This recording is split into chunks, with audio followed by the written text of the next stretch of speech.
Don, what do you make of that? Well, I said straight after the game, it was still a pretty intense game. It was tough conditions, being so hot out there, and losing Embley early on, stretched us a bit. But overall, I thought the intensity, the guys maintained their concentration, their intensity for the 4 quarters. Just on Andrew, same shoulder? I think so, yeah. Any pretty sure it was. There because it is the same shoulder? Yeah, definitely, yeah. I'm not sure of how it happened and anything like that, but obviously we just wait for medical opinions now on it. I've seen guys in this situation before where they've had multiple dislocations throughout a season. Sometimes they can go 8, 10, 12 weeks without anything, and then it happens again. But really we have to rely on now what the medicos say about it, whether it's stable enough to keep playing through or whether he needs some intervention maybe. Yeah. What's been the big change with Scott Selwood's game, gone from sort of tagger to free-wheeling, goal-kicking, line-breaking midfielder? Oh, well, it's part of his development as a player. There's no doubt about that. Probably part of our development as a group has always been that some of our young players, we've been determined to get good games of footy into them and them to learn the ropes as they're doing that, for them to eventually reach their potential, and I think it's just natural progression for him. Have you decided to free him up, or is he just playing that particular way?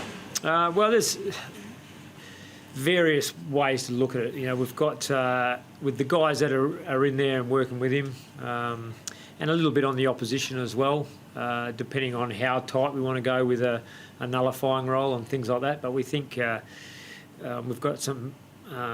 we've obviously got 2 pretty good ruckmen, so around stoppages he can afford to be fairly attacking. You're pleased with the number of scores you're generating without LaCroix and without Koski? It seems like it's just with the method you've got in place, the names may change, but the style of play stays very much the same. Yeah, and that's pretty much been the history in football, has been...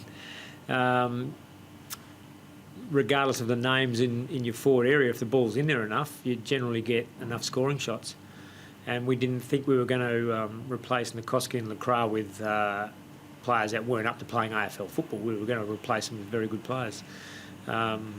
So really overall it is about playing roles and the team understanding what their roles are and then picking talented players to play those roles.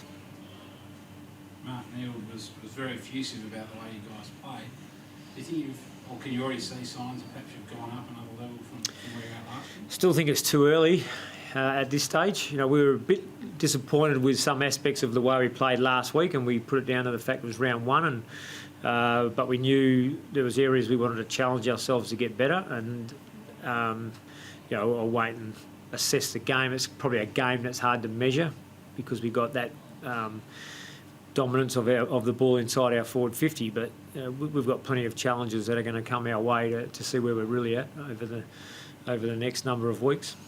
John, did you notice anything from tonight that you want to change before GWS next week? Is there anything we want to change? Yeah, I mean, I know it was an absolute belting and it's hard to take any sort of construction out of that, but I mean, was there anything that you've seen that you wanted to work on out of tonight? We challenged ourselves to play 4 quarters of intense footy. That was what we're looking for, and we didn't think we delivered that last week, and we're heading towards doing that. So that's something we want to really measure ourselves on, and the guys are the ones who have to be accountable to that, the players themselves. They know how much they're putting the pressure on the opposition throughout 4 quarters. So, I think we stepped it up from last week, this week. The challenge for us will be that's what we want to do consistently. We don't want to have any drop-offs like last week. Does your midfield run deeper now, John, do you think? With Scott's ability to win more ball, Chris Marston appears to be, set up for his best season perhaps. Gaff in his second season and should we getting another full run at it? I think that's been building certainly because those names are the same names that were there 2 or 3 years ago other than Gaff. Rose is developing into a really seasoned top-line player for us. And, Shuey as you said, Shuey, Marston, Scott Selwood, they were in the midfield 3 years ago as very, very young players, and people couldn't see the talent that we had in there. We thought it would come through, and it's starting to. How do you rate Marston's game today? I thought he's working extremely hard. He's showing really good pace. His ball handling is definitely a lot cleaner than it has been in the past, and his decision making is pretty good. It's certainly improved. So overall, and certainly in the second half, he was running extremely strong in those conditions. Ran the game out very well. So I think we're seeing that physically he's matured into a player that can play 4 quarters of good AFL footy now. As a defender, Shannon, do you have an appreciation of what the guys in the midfield are doing? Yeah, definitely. Means the ball's not coming down back as much, and one of the pleasing things was when we got the ball in, it's like 50, we're either marking it or keeping the ball in there. So as a defender, makes your job a lot easier. It was a strange game for the guys down back. 32 was in the 50s. Yep. Really right. Yeah, okay, yeah. They're always good games to play in because the ball's down, not down there as much. But it's just very pleasing that, like John was saying, we're playing 4 quarters, and if we can keep getting the ball going forward and locking the ball in or taking a mark and hitting the scoreboard, it means our game's going pretty well. Perfect way for you to celebrate your 100th game? Oh, well, yeah. Winning's always great. So if it was my first or 100th or 200th, it's always good to win. You win the toss? Well, yeah, yep. Well, he called wrong, so it was all good. When you had that, I think you had the ball about 60, 65 out at some stage on the northern side in front of the 2-tier stand, and I think there was a fair bit of calling for you to have a pig at it. Did that ever enter your head? No, not really, no. There's a couple of little holes I thought the forwards didn't lead into, but they all thought that I was kicking long as well, so in the end I had to. John, would you give a person like Shannon licence in a situation like that, or is there certain team rules in place and certain mechanisms that have to be adhered to? No, there's no set team rules. It's, in that situation, it would be Shannon's call. Assess the game, where's it at, what does it need? So I would leave it up to him. Would have had to been a taunt though, I reckon, wouldn't it?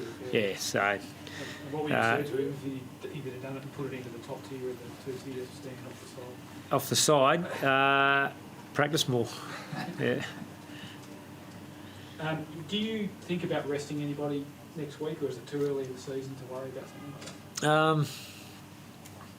It's probably something that the way we look at it every week, even this week, looking at Embley coming in as a sub, starting Hams as a sub.